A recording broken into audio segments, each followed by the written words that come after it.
We go to our primetime news special report now. Trained but no jobs. That's what many young people in the community of Russia in Westmoreland say they are facing. Many of them have turned to fast and easy ways of making money, which in many cases have led to their demise. The establishment of a zone of special operations in Westmoreland weeks ago appeared to have put a cap on the number of murders in the parish. The police say lottery scamming is at the heart of the gang killings.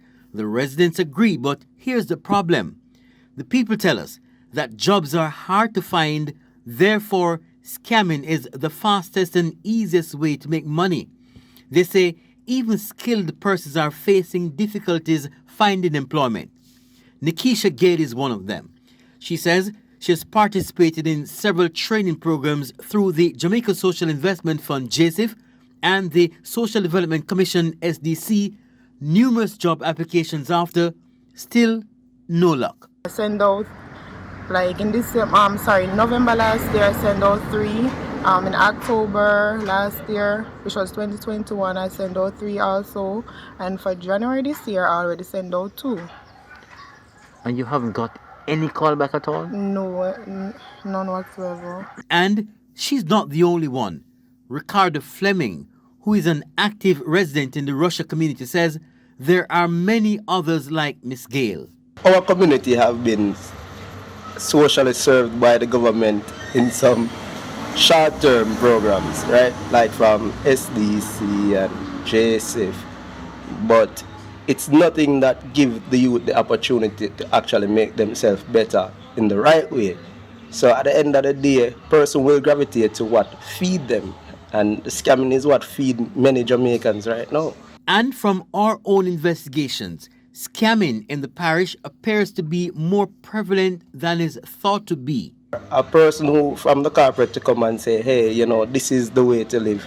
And then you give them a nice little counseling and then no opportunities behind it. Doesn't even make sense. Mm-hmm. They'll look at you and say, boy, you work all your life what you achieve. You know, I scam one time, I can build a house, I can take care of my people. So that's why it is the driving force behind the Jamaican economy right now, especially for the ghetto communities.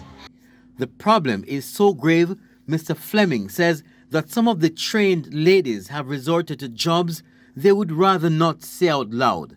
I know a lot of persons around here who have gone on the JSIF program and they're still here. Some of the girls, they're still here sitting down, and if they don't have a little bar running, they have to do some years or, you know, do something else. When you say do something else, you're talking about chopping the line, as we call it? Yeah, it can be a chop the line, or it can be prostitution, and it's harsh that we say it like that, but it's the truth, you know what I mean? Girls sell their body to make money.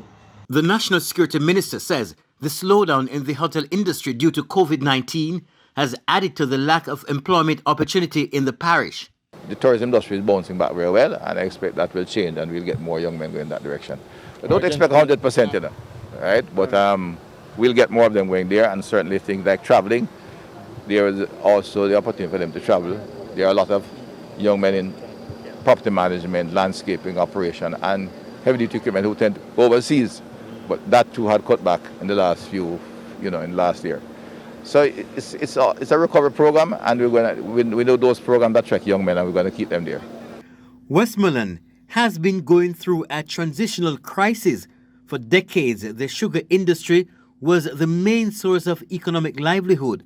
But now that sugar is no longer king of the parish, some residents argue this has led to despair, making a life of crime an easy way out for many youth. Kirk Wright, TVJ News.